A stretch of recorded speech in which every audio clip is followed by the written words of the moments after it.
Zechariah. He was a nice person. He was a decent person. He was very smart.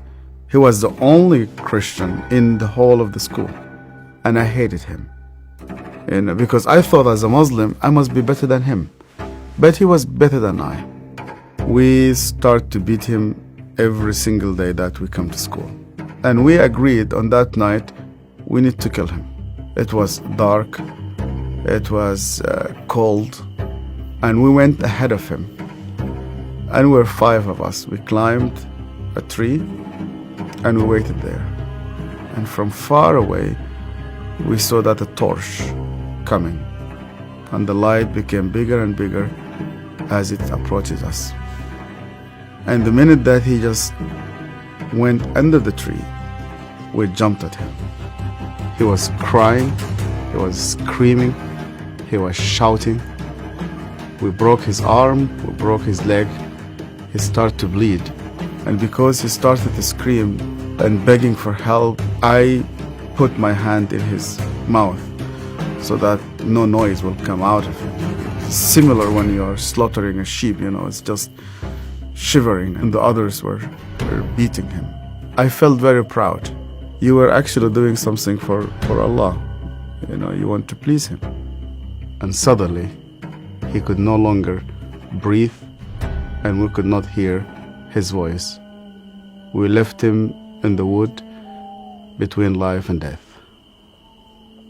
We went back, you wash yourself,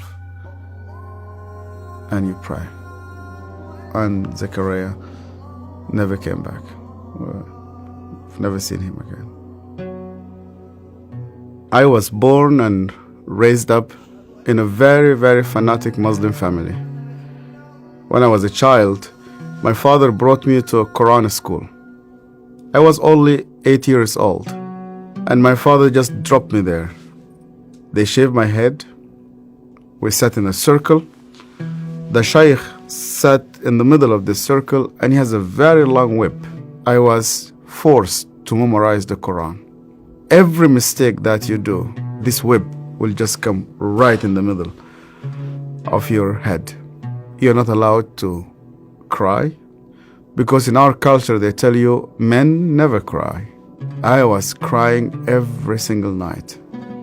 And they told me, you belong to the Islamic Ummah, and that's why you fight for it, you stay loyal to it.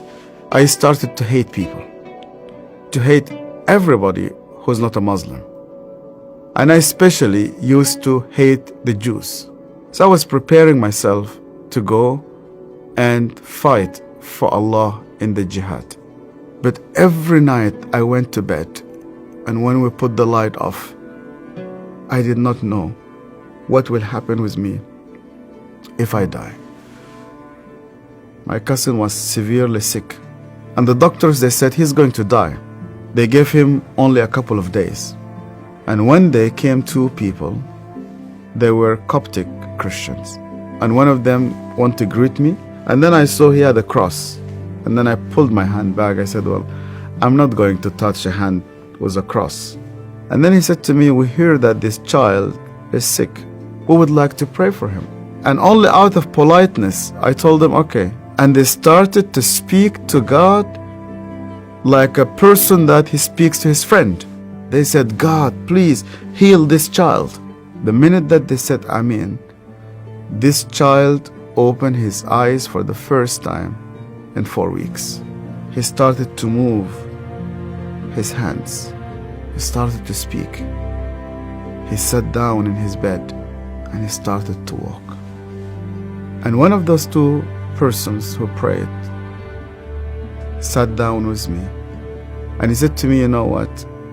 The real miracle is that God wants to change your heart. Do you believe that Yeshua is alive? And I told him, yeah. Because according to the Islamic tradition, God took him to heaven and he's alive and he will come back one day. And he said to me, because he's alive, you can speak to him. That changed my entire life. And when I started to read the scripture, nobody needed to convince me to love the Jewish people. The only way for Muslims to start to love the Jews is when they meet Yeshua. I loved my family, I loved my father, I loved my mother, and I loved my community. And when I decided to follow Yeshua, my grandfather and my father said to me, "You are no longer one of us." They made a funeral. They invited friends and family. They brought a coffin to the cemetery, and they said, "Our son is dead." To be declared dead with no family, I said to God, "Where are you?" I heard this voice, and this voice told me, "You know that the grave where your name is written, you know that grave is empty. And guess what? My grave is also empty." I went to Egypt for the first time after many years, and I was in a pastoral conference. And one of the Sudanese pastors came to me. It's an elderly man, gray hair, started to speak to me, and he asked me, "Where did you come from?" I told him my story. He started to cry. And then I asked him, "Why are you crying?"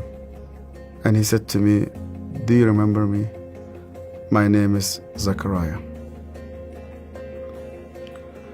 And suddenly, I remembered him.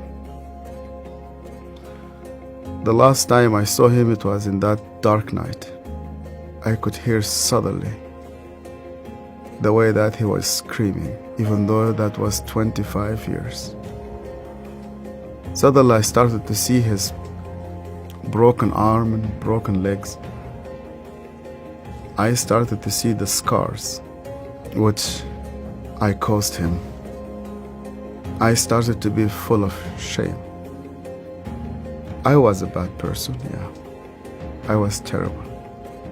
So Zechariah looked me straight into the eye again, and he said to me, "Yasser, because you hated me so much,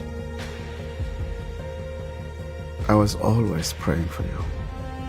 He opened his Bible, and the minute he opened his Bible, I saw that my name was written in the first page. I hated him. He prayed for me. On that day, God confronted me. He said to me, "Even before you start to think about me, I was thinking about you. To love those who hate you, you need someone whose name is Yeshua."